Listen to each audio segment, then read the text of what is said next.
What's up, you guys? I'm Rachel DeMita, and welcome to the Courtside Club. Today, I have a good old update video for you guys, and there are so many topics to cover, so let's jump right in. And let's start with one of the biggest headlines of the weekend. Caitlyn, Clark and Napheesa Collier were named WNBA All Star captains for this year's WNBA All Star game. And if you guys remember, we talked about it in previous videos. There is a new format for this year's All Star game, and essentially there are two team captains that are hand selected by fan votes, and then those two team captains get to hand select their teams. Now, this hand selection process will be broadcast live on television. The NBA also tried this format for a few years, but I feel like the players in the NBA, their egos are a little bit too big for the captain pick style of All-Star, so Adam Silver nixed that, but the WNBA is doing it this year. I feel like it is going to get so messy, so dramatic, but I love it. I'm honestly almost more excited for the captains to pick their teams than I even am to see the game. Well, I'm excited for both, but you guys know what I mean. It's going to be juicy. It's going to be dramatic. But like I mentioned, the captains were chosen via fan vote. And Caitlyn Clark received 1.29 million All-Star votes this year. And for reference, you guys, the top 30 vote getters for the 2023 All-Star game received 1.17 million All-Star votes combined. So that was the year right before Caitlyn Clark came into the league. And I also saw this tweet, which really stood out to me. Big Bank said 2 years ago, A'ja Wilson had the most All-Star votes with 95,860, and Breanna Stewart was second with 87,586 votes. This year, Caitlyn had 1,002,900. Can I read numbers? This year, Caitlyn had 1,293,256 votes, and Napheesa Collier was second with 1,176,020 votes. Hate Caitlyn all y'all want. She changed this league for the better. And that is just such a testament of how many new fans there are, how many new eyeballs there are on the WNBA. The fact that all of the votes combined in 2023 didn't even add up to the amount of votes that Caitlyn Clark got this year and Napheesa Collier got this year to become WNBA All-Star captains. It speaks volumes. The numbers don't lie. We do not have to go over it again, but I'm actually excited that these two have become captains. Napheesa Collier is having an amazing season so far, and she is one of my favorite players. You guys also know I love Caitlyn Clark, so I'm excited to see who they select for their teams. I do think that Caitlyn is going to pick Aaliyah Boston as her first pick, and then I could also see Napheesa Collier picking Breanna Stewart as her first pick since they are business partners in Unrivaled. We will also have to see where A'ja falls in this. But with that, you guys, we still don't know the WNBA All-Star reserves, and likely by the time that I put up this video, it will be announced because it is getting announced Monday at 7 p.m. Of course, as I'm editing this video, more WNBA All-Stars were announced, so I'm going to put a list of those players right here. You guys can pause this video and check it out, but I will go more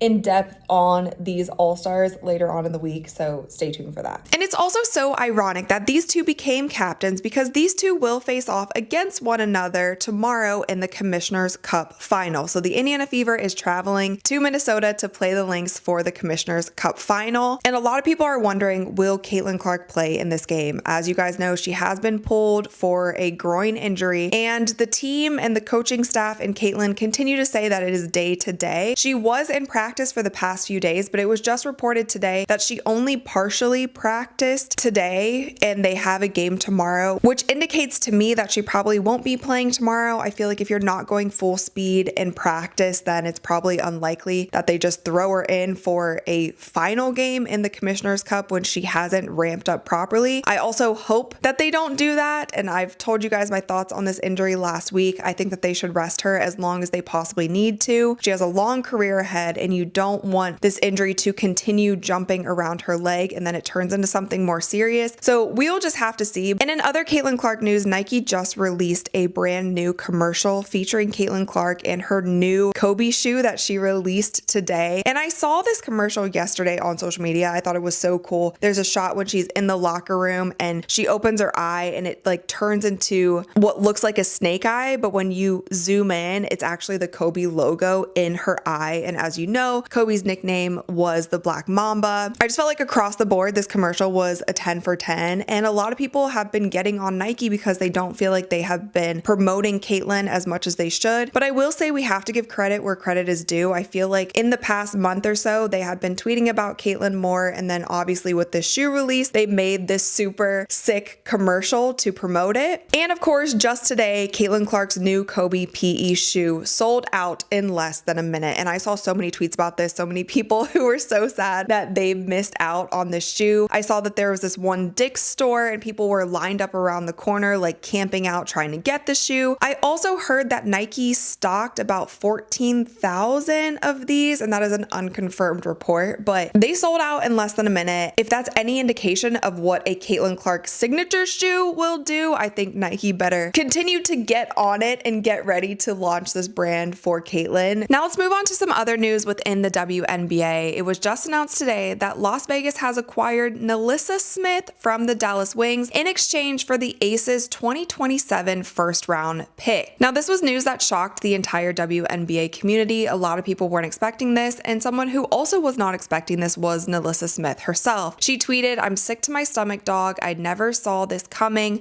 I love you, Dallas Nation. Thank you for everything." And then Dejanay Carrington, who is her girlfriend, she was also tweeting things like she tweeted a broken heart emoji, and then she tweeted photos of Nelissa Smith. When I saw this news, the first thing that I thought of was what GM Kurt Miller said before the season even started. He basically said that they traded for Nelissa Smith in order to get Dejanay Carrington. And so I actually wasn't so surprised by this news. I was kind of surprised that the Aces gave up a 2027 first round pick with all of the new talent that we have in women's college basketball. But I want to show you guys this clip if you don't remember. This is what Kurt Miller said at the beginning of the season. Chris had some non-negotiables as we got closer on trade deals. Kai Harris was a non-negotiable, had to be a part of the deal.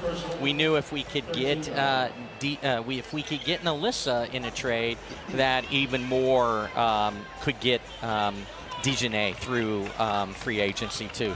And I remember when I saw that clip initially, I was like, this is so wildly unprofessional. I don't know why he would say it like that, but with this trade, I wasn't so surprised that Nelissa Smith wasn't protected in Dallas. And Dallas is one of the worst teams in the WNBA this season. I think that it's going to take a few years for this team to see any sort of success. But with that, of course, they have a bright young star in Paige Beckers. And the Dallas Wings just played the Indiana Fever without Caitlin Clark and also without Dejanay Carrington. They were both out with injury, but they just played them on Friday, and Paige Beckers went off. She had 27 points, 6 assists, 2 steals, and 2 blocks. And it seems like with every single game, Paige is continuing to play better. She, in my opinion, is the clear front runner for Rookie of the Year. Now with that, Sony and Kiki are still playing really great basketball, but Paige is really finding her own. And I feel like she's getting the keys. She's getting more aggressive on offense. She's scoring on 3 levels. And I think we'll continue to see Paige thrive in the WNBA. And with that, the Aces have started to blow up their roster. They have waived Tiffany Mitchell and Liz Kitley, who was drafted in the second round to the Aces. So a lot of people are wondering what the Aces are going to do next, who they are going to sign. And I have to respect it in a sense because the Aces haven't had a great start to this season, and they are not used to being a 500 team. They are not used to being the 7th or 8th ranked team in the WNBA. They are used to being in that contender category, and I think they are going to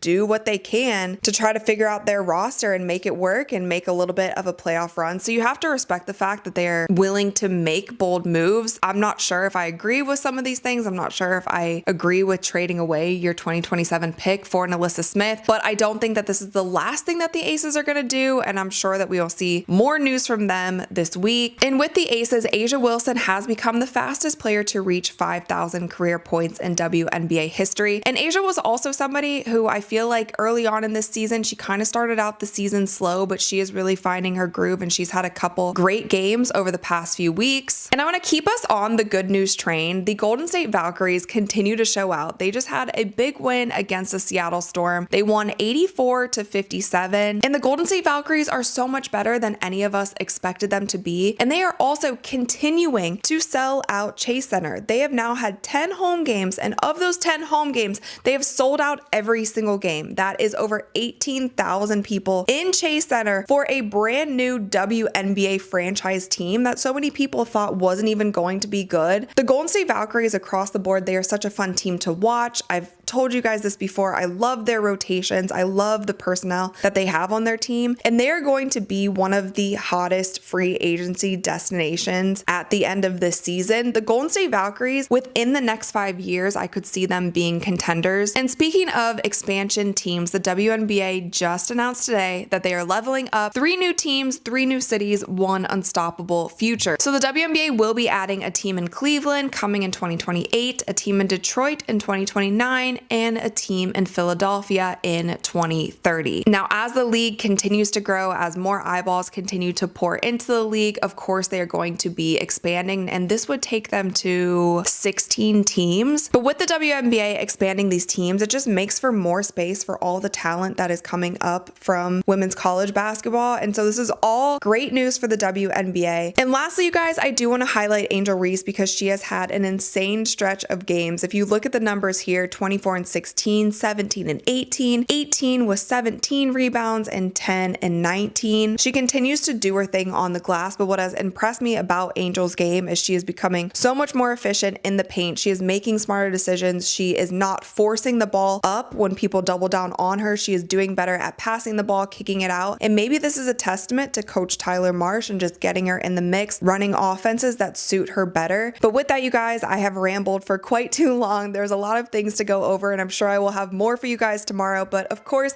let me know all of your thoughts in the comments below. Thumbs up this video if you enjoyed it, and click that little subscribe button because we upload new videos every single week. And with that, you guys, I'll see you next time. Ooh, and